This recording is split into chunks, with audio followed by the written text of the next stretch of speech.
Jangan lupa loh, dirimu 2 tahun kemudian akan menertawakan dirimu yang sekarang.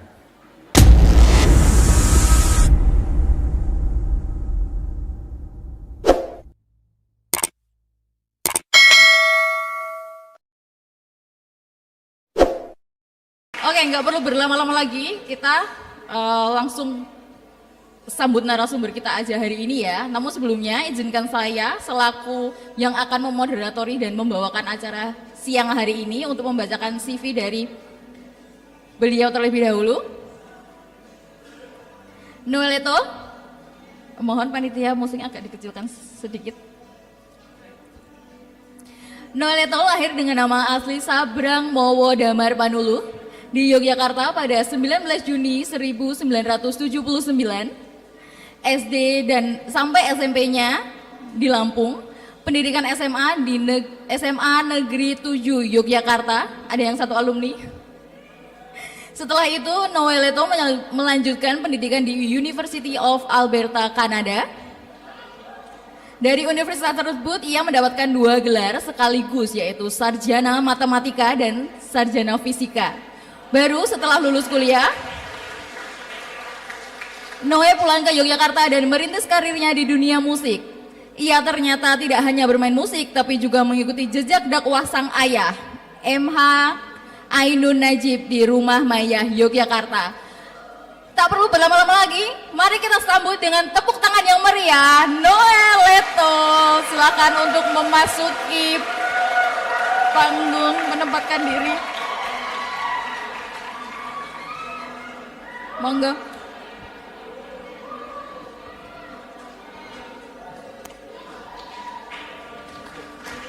Beri tepuk tangan yang meriah.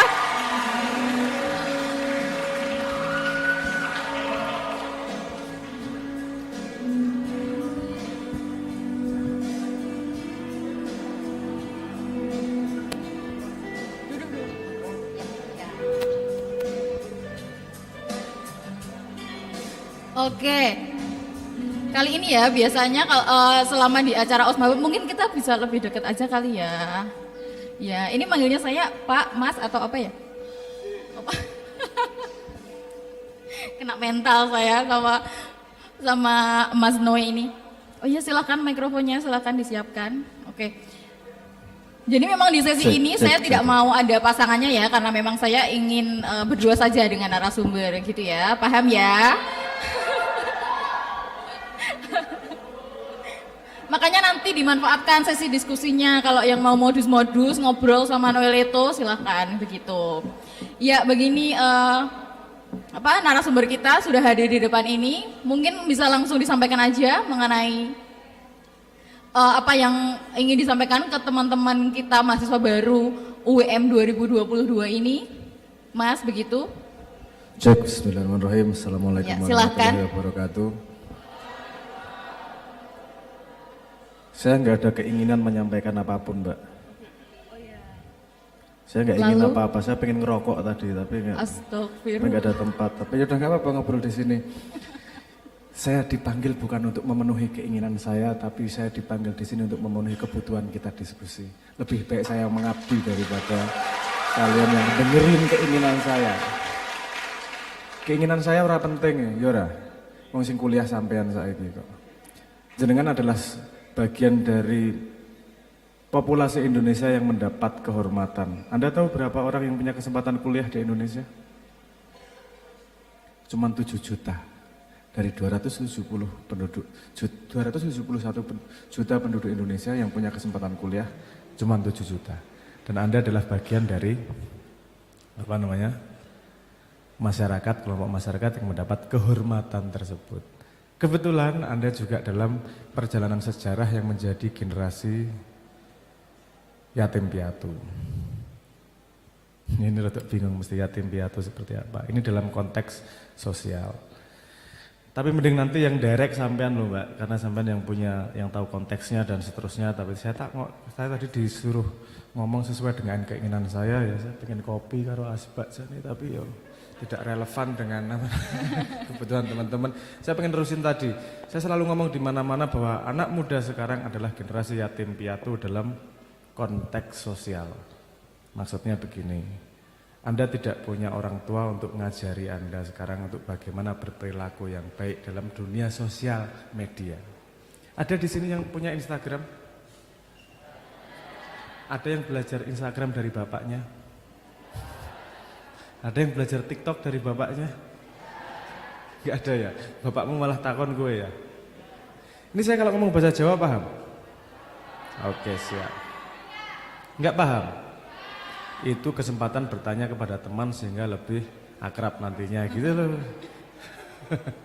Oke, akan saya coba sebisa mungkin pakai bahasa Indonesia, tapi kalau tidak sengaja ada teladan dalam dunia internet, betul nggak? Siapa teladannya? Mau sama-sama bareng. Penelitian mengatakan penyebar hoaks terbanyak adalah orang tua.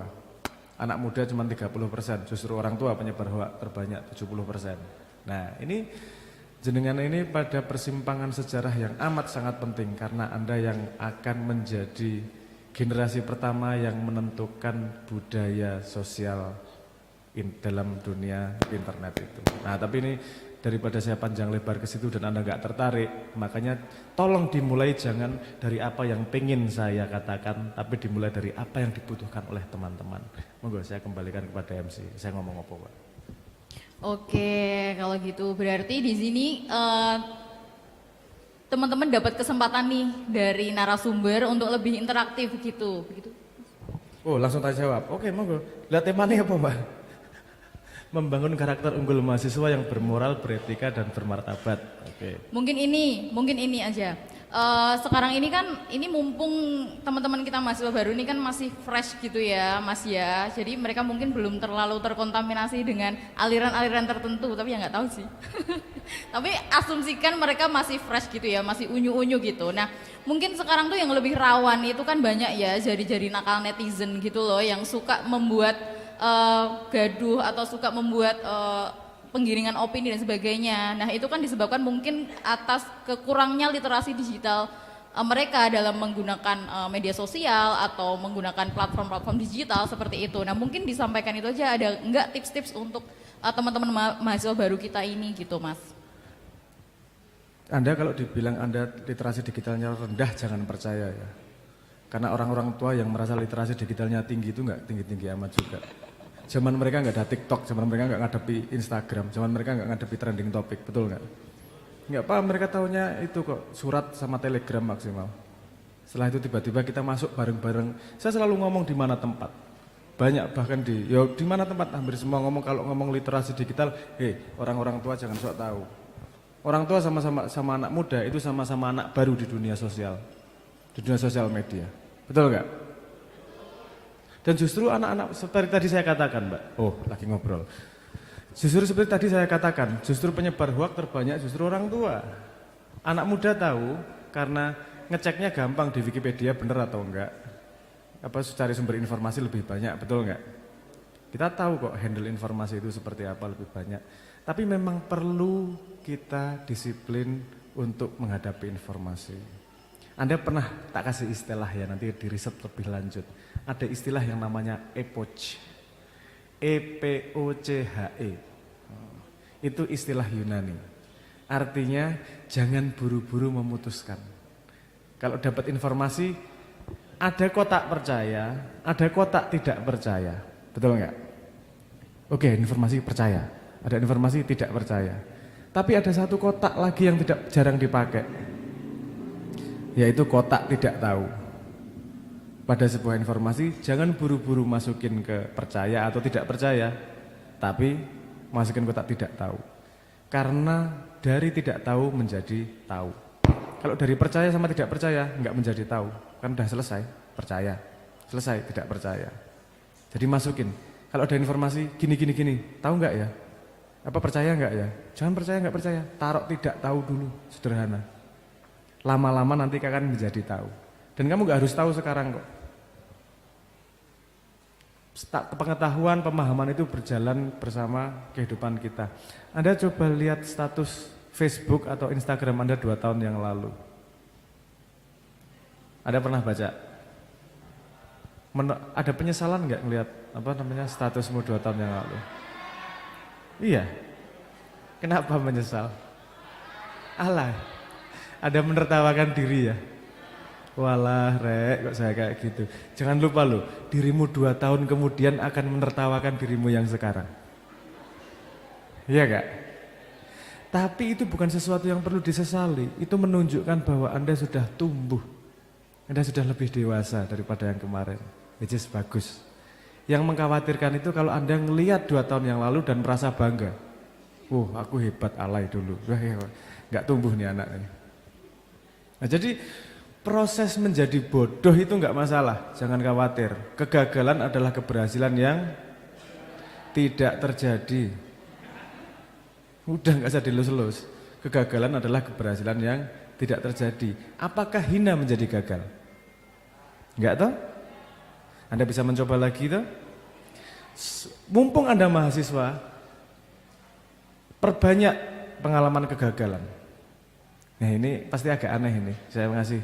Karena menurut saya pendidikan di Indonesia salah satu yang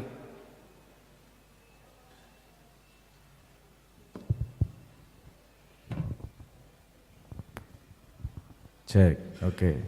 Menurut saya pendidikan di Indonesia salah satunya yang kurang adalah melatih mahasiswa dan mahasiswi untuk gagal. Kamu dipaksa, diajak untuk sukses tapi tidak dilatih menghadapi kegagalan. Kira-kira dalam hidup lebih banyak gagal apa lebih banyak berhasil? Tapi dengan 1000 kegagalan cukup dihapus dengan 1 keberhasilan. Dunia tetangga gak akan ingat kegagalanmu. Ingatnya keberhasilanmu. Anda coba cari sejarah gimana Starbucks bisa muncul. Gimana orang terkaya Indonesia bisa jadi kaya. Anda ngelihatnya berhasilnya. Padahal kegagalannya luar biasa banyak. Salah satu contoh misalnya, bikin Starbucks itu duitnya pinjam ke bank. Dia nyoba berapa kali? Bisa kebayang nggak? Nyoba minjem datang ke bank dan ditolak berapa kali kira-kira? 4 kali, 5 kali? Lebih dari 200 kali. Dia tiap hari datang ke bank hampir 10 bulan dan ditolak terus. Itu kalau mentalnya nggak kuat udah bunuh diri itu. Gagal terus tiap hari. Di sini ada yang nembak cewek lebih dari 10 kali? Wah, 2 kali wes sareng gantung mesti. Aduh sakit. Hidup itu penuh kesakitan. Hidup itu penuh penderitaan. Aku bukan motivator, saya demotivator saya. Saya lebih baik Anda menghadapi kenyataan dan siap dengan kenyataan daripada dibalsemi setiap hari dengan ilusi-ilusi kesuksesan. Gak, hidup itu mengikuti passion. Passion itu artinya apa? Hah? Ayo berani ngomong aja, teriak aja, pemuda kok. Passion artinya apa? Hah? Pakai mikrofon, Pak Icep, silakan. Passion artinya apa? Gaya hidup. Gaya hidup. Oke, ada lagi yang punya pendapat lain? Apa passion artinya? Jati diri. Oke, ada lagi? Oke. Passion, coba Anda punya yang sekarang punya yang namanya Wikipedia, punya namanya internet. Passion itu asal katanya passio. Passio itu artinya penderitaan. Nggak masuk akal ya. Tapi coba Anda cek di kamus, coba Anda cek di Wikipedia, coba Anda cek di internet. Passion, passio itu artinya penderitaan. Artinya mengikuti passion itu bukan mengikuti kesenangan. Passion itu artinya mengikuti sesuatu yang kamu bersedia menderita demi mendapatkannya. Anda demi kesuksesan bersedia menderita? Karena nggak bisa dihindari, sekolah itu menderita. Mohon maaf ini saya ngomong kalau Anda dikasih pilihan mau main apa mau sekolah, Anda milih mana? Milih main toh. Anda cuma mindah penderitaan. Anda nggak mau menderita sekolah, Anda menderita cari kerja ntar. Nggak ada yang mau nerima.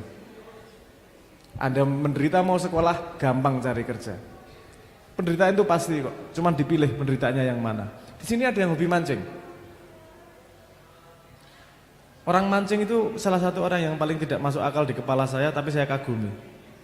Berangkat jam 1 malam, mancing, nggak dapat, pulang dimarahin istrinya, besok dilakukan lagi. Itu pekok apa memang passion itu? Sepertinya kan passion kan?